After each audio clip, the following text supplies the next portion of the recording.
যেদিন আমি মাছের পেটি রান্না করি এভাবে, সেদিন আমার আর কোনো তরকারির দরকার হয় না। এটা একদম সবাই অনেক পছন্দ করে, খুব মজা করে খায়। তো আজকে আমি পাঙ্গাস মাছের পেটি রান্না করব। তো সেটা আমি ফ্রিজ থেকে বের করে অলরেডি ভিজাতে দিয়ে দিলাম। আসসালামু আলাইকুম, কেমন আছেন সবাই? আলহামদুলিল্লাহ আমি ভালো আছি। সানভি ব্লগ থেকে সানভির মামা বলছিলাম। চলে আসলাম আজকে একটি অন্যরকম ভিডিও নিয়ে। সেটা হচ্ছে আমি আজকে পাঙ্গাস মাছের পেটি ভুনা করব। তো সেই জন্য আগে পেঁয়াজ কুচি করে নিচ্ছি, তারপর রসুন, সেটা আমি গ্রেট করে নিচ্ছি।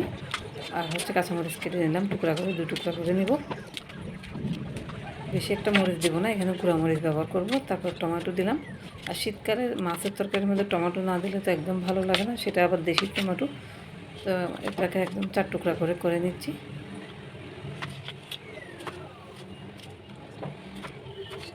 তো টমেটোগুলো আমার কাটা হয়ে গেছে। এখন আমি এখানে ধনেপাতা ধুয়ে নিলাম, ধনেপাতাটা কেটে নিব। সব কিছু একটা বাটির মধ্যে তুলে নিচ্ছি। ধনেপাতা কুচি কুচি করে নিলাম। তারপরে হচ্ছে এখানে পেঁয়াজ পাতাও দিব, আমি পেঁয়াজ পাতাও ছোটো ছোটো করে নিলাম। এই শীতকালে খাবার খেয়ে একটাই মজা, যে এখানে টমেটো, পেঁয়াজ পাতা সব কিছুই পাওয়া যায়। তো এই মাছগুলো আমি ধুয়ে নিয়েছি, পরিষ্কার করে নিয়েছি। তো আজকে মাছের পেটিটা আমি ভাজা ছাড়াই রান্না করব। তো চুলার মধ্যে তেল দিয়ে দিলাম, সরষের তেলে রান্না করব। তো আমি এখানে একটু করে জিরা দিয়ে দিলাম। তো জিরাটা যেমন ফুটে উঠছে, আমি এখানে পেঁয়াজ দিয়ে দিলাম, তারপরে হচ্ছে রসুন দিয়ে দিলাম। এটাকে একটু মানে গন্ধটা চলে যায়, কাঁচা গন্ধটা যায় মতো করে আমি এটাকে ভালো করে নেড়ে চেড়ে দিচ্ছি। আর একটু করে পানি দিয়ে দিলাম। দিয়ে আমি এখানে হলুদের গুঁড়া, তারপরে হচ্ছে মরিচের গুঁড়া, মশলার গুঁড়া ব্যবহার করব। তারপর এটাকে আমি কষিয়ে নেব ভালো করে। আর একটু পানি দেব, পানি একটু কম হয়ে গেছে। এখন পানি দিয়ে এটাকে আমি ভালো করে কষিয়ে নেব।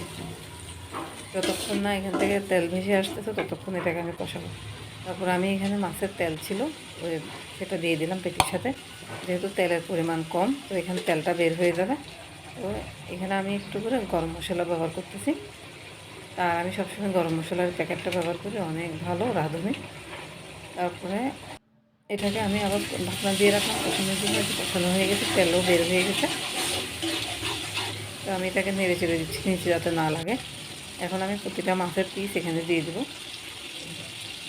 কারণ কাঁচা মাছ যেহেতু রান্না করতেছি, মাছের গন্ধটা তো যেতে হবে, সেই জন্য আমি কষানোর সময় এটা দিয়ে দিলাম, পানি ব্যবহার না করে। তারপরে এখন আমি ভালো করে এটাকে 2-3 মিনিট এইভাবে রেখে দেবো কষিয়ে। তারপরে আমি ঢাকনা তুলে আবার এখানের মধ্যে আমি পেঁয়াজ কুচি দিব।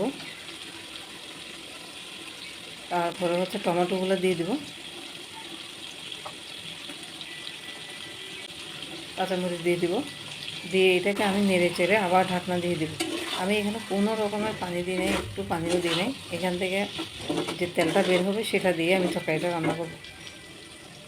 খুবই সুস্বাদু এই রেসিপিটা, আপনারা একবার হলেও ট্রাই করবেন। এই তো তরকারিটা আমার হয়ে গেছে, টমেটোটাও গলে আসছে, একদম তেল বের হচ্ছে। আর এই ধরনের মাছ খেতে খুবই মজা লাগে, কোনো পানি ব্যবহার করি নেই। ঝোলেরটা এক ধরনের স্বাদ, এটা এক ধরনের স্বাদ। যেহেতু মাছের পেটি রান্না করছি, সেই জন্য আমি আর ঝোল ব্যবহার করলাম না। তা আমি এখানে একটু করে লবণ দিয়ে দিলাম। তারপর ধনেপাতা ছড়িয়ে দিয়ে আমি তরকারিটা নামিয়ে ফেলবো। মাশাআল্লাহ, এত সুন্দর একটা স্মেল আসতেছিল, আর দেখতে অনেক সুন্দর হয়েছে। কালারটা দেখেন, অসম্ভব মজার। সম্পূর্ণ তেল ভাসতেছে উপরে, মানে এখানে আমি কোনো পানি ছোঁয়াই নাই। আর এই রেসিপিটা অনেক সুস্বাদু, আপনারা একবার হলেও ট্রাই করবেন, আপনাদের থেকে অনেক ভালো লাগবে। তো আজকের ভিডিওটা এই পর্যন্ত। ভালো থাকবেন, আল্লাহ হাফেজ, বাই বাই।